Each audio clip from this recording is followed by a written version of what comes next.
EVO Japan 2024 is about to be one of the biggest events for fighting games, news, announcements, updates, all across the board. Now, a lot of you are probably wondering, Yaya, why the hell are you hyping up EVO Japan? We are in that transitional phase where a lot of fighting games, especially from the big three, are in midlife of their DLC and announcement seasons passes rather. We got a lot of fighting games to talk about today, and we're gonna go through every fighting game in this lineup and what I could possibly expect to see there. Subscribe for more fighting games, gaming, that thing in between. So EVO Japan is April 27th through April 29th, 2024. There's a lot that can happen at this event. But first, let's go over the lineup. EVO Japan 2024 main tournament lineup: Granblue Fantasy vs Rising, Guilty Gear Strive, King of Fighters 15, Third Strike. You know they love Third Strike in Japan. Come on, I know people like, y'all boomers keep playing Third Strike. I understand it's annoying seeing it every time.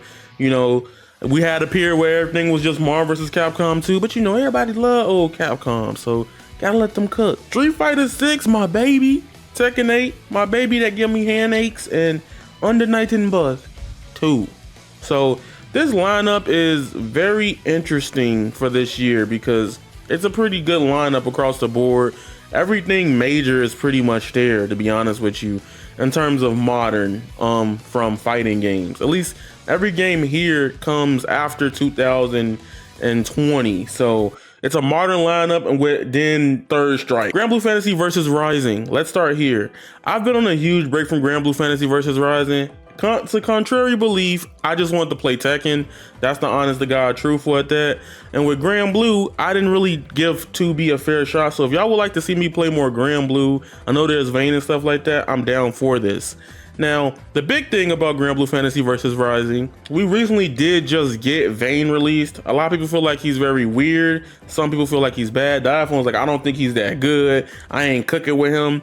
But I think it's time to have Beatrix to be finally shown off for Granblue Fantasy vs Rising. Beatrix will be able to be played at Granblue Fantasy vs Rising at EVO Japan 2024. So in that regard, with Granblue, they're gonna cook across the board. They already got a demo kiosk set up for you in here, and I'm super excited to hear about that. Next, we got Guilty Gear Strive. Guilty Gear Strive just dropped ABA. I haven't tried ABA personally. I really want to, but I don't want to buy the character and then hate the game again. I'm not even a hater of the game at this point. I think the game's pretty cool. I just don't want to put that in the schedule of me just playing Tekken. I'm really just having a fun time on Tekken. I also am a person that just likes to play new stuff. Then there's King of Fighters 15. I actually don't expect the King of Fighters 15 trailer or reveal or any type of update towards the game.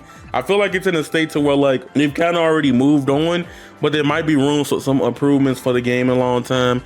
That game had a horrible death, bro. It pissed me off because it's like the game was cool, matchmaking was whack, and then like I just can't get into KOF gameplay stuff. I'm like, damn, I wish it was a tag game, but that's what I want. I just love tag games are my favorite fighting games personally. So there's that.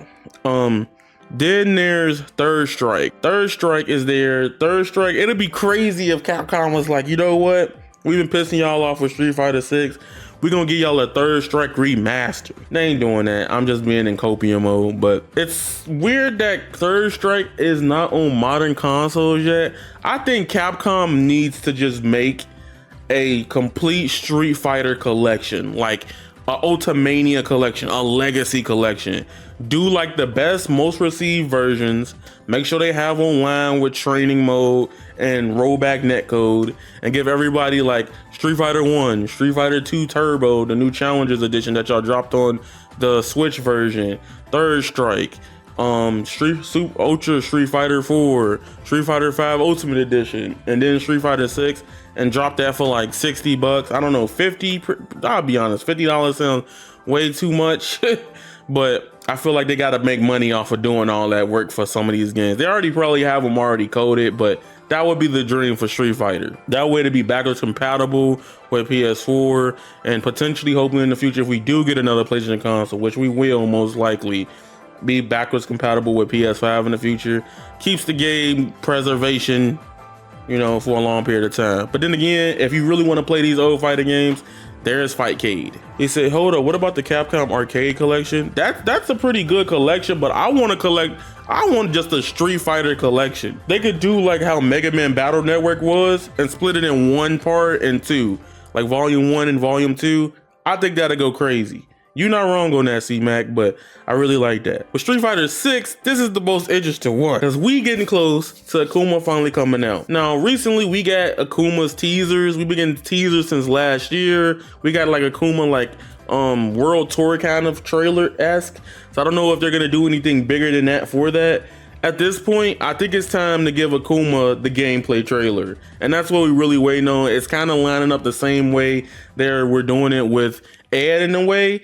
But to be fair, if we do see Akuma again, I wouldn't be surprised if they just threw us a World Tour trailer before we got an actual gameplay trailer for Akuma. Here come the thing about Street Fighter 6, why it's super exciting. Because after Akuma, we are done with the DLC for the game, like for Season 1. So whatever Season 2 is, I know there's leaks and rumors. I don't talk about those on my channel because I don't want to get in trouble. Season 2 is around the corner for Street Fighter 6, and I think that's when the game's gonna get more exciting as well.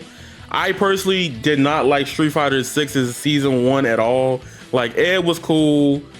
I only character I probably played the most out of the DLC was Aki, and Aki's really not that good, or she was just a struggle. But hopefully they give my girl Sakura in Street Fighter 6 Season 2. That's who I want. Sakura. See Viper been in the darkness forever.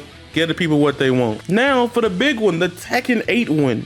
Now, right now, I honestly don't believe we're getting anything for Tekken 8. They did just release Eddie, and the game is under a lot of fire right now from all walks of life for the game. Evo Japan could also be a teaser though for the next DLC character. Personally, out of all the characters I want, my favorite character would probably never come back, which is Christy Monteiro from Tekken. But Julia would be a character I would love to see. Eliza is another favorite character I would love to see for Tekken 8 in the future. I would also like to see Lydia. I think Lydia was a very interesting character, probably one of the more popular characters towards the end of Tekken 7's content release cycle. That was very popular, and I'm surprised she didn't make it. Like, Leroy was one that should have came back, but I also strongly felt like Lydia should have came as well, but she wasn't in the story right now. Or she might come as a story update, how they doing in the past. I also have a theory, and I'm going to say this in this video, that Tekken 8 is probably going to follow the DLC structure of like MK11, where throughout the life of the game, they dropped us a new story expansion and then gave us a new season's pass of characters. I really liked that. That was pretty dope for Tekken and Mortal Kombat 2. Now, Under Night in Birth 2 is gonna piss me the hell off. This game, while I did not cover the game like that and I only streamed it twice, I do not like how they're doing the DLC release cycle. I'm okay, I understand French Bread is a small company, but seeing how they're releasing DLC characters is probably what they can do and manage right now, but they don't do nothing for a content creator. That is like the worst thing in the world if you care about the content creation side of things for not only just fighting games, it's bad for like games in general. Imagine Fortnite getting an update for a new character maybe every 1 to 5 months. Like, you know how much people will be like, this game fell off, this game trash. People do it anyways, and Fortnite be getting updates every time. Like, you go on Fortnite right now, and you can see probably over 200K plus players on no builds and builds, and people be like, this game fell off. But that is the main lineup for Evo Japan. And I think these games all have something to offer here. For KOFXV, I think it's also pretty smart for them to reveal another character for Fatal Fury, City of the Wolves. I think it'll be important for them to really market this game every month. Like, they need to do something every month for this game. If I was smart, I would drop a character every month. The way KOF was dropping characters, they had so many characters every week, that was exciting off again because it was in your face constantly. I think the smaller you are as a fighting game, you have to be in people's faces a lot more to get people to see the product a lot. Now, you're probably wondering, Yaya, you thought this was it? That's all you were gonna talk about what could possibly be here? No, I'm not done. What if I told you Evo Japan is hype, not only for that, but for its side events? The side events at Evo Japan get treated almost as big as the mainstay games. People come out to play these side games at Evo Japan heavy, and I think that's beautiful. So let's talk about them. Fantasy Strikers at Evo. Wow, there's a lot of games here, dog. Day 2 has a whole different event list, bro. They got Cyberbots, Marvel 3, EX Layer, Catherine, Virtual Fighter's gonna be here. Should we expect a Virtual Fighter 6 teaser? No, it's too early. There's one thing left I gotta talk about. The one last thing you gotta talk about. The most excited fighting game I am for right now. You don't understand. I've been talking about it. If you've been following me on Twitter, you know that's all I've been talking about outside of Tekken and random other stuff. I have to talk to y'all about Hunter x Hunter Nin Impact. It is, if we don't get a gameplay trailer for Hunter x Hunter Nin Impact, I'm gonna lose my mind. I'm gonna be so hot. Y'all don't understand how pissed I'm gonna be if we don't get a gameplay trailer for this game. In my mind, it's just gonna play like Marvel. Like I already got it. It's aiding. If you don't know, aiding made Marvel vs. Capcom. They worked on DNF Duel. I'm already expecting it to play like Marvel vs. Capcom. If it doesn't play like that, I'd be sadly disappointed. I can feel it in my soul. And that's why I'm excited. Because I love tag fighting games. We haven't had a new tag fighting game since 2018. And if you don't count the anime ones, we haven't had a promising good one since oh Lord, that might be even a longer time. Not thinking about it, like 2015-ish, 2013, since Ultimate Marvel vs. Capcom 3 came out. They got to do something about that, man. A lot of y'all are probably wondering, Yaya, who do you want in Hunter x Hunter Nin Impact? Well, I already have my favorite character. Kurapika is in the game. Killua's probably gonna be another character. I think like maybe Medium is somebody I would play. If he's DLC, I'm fine with that.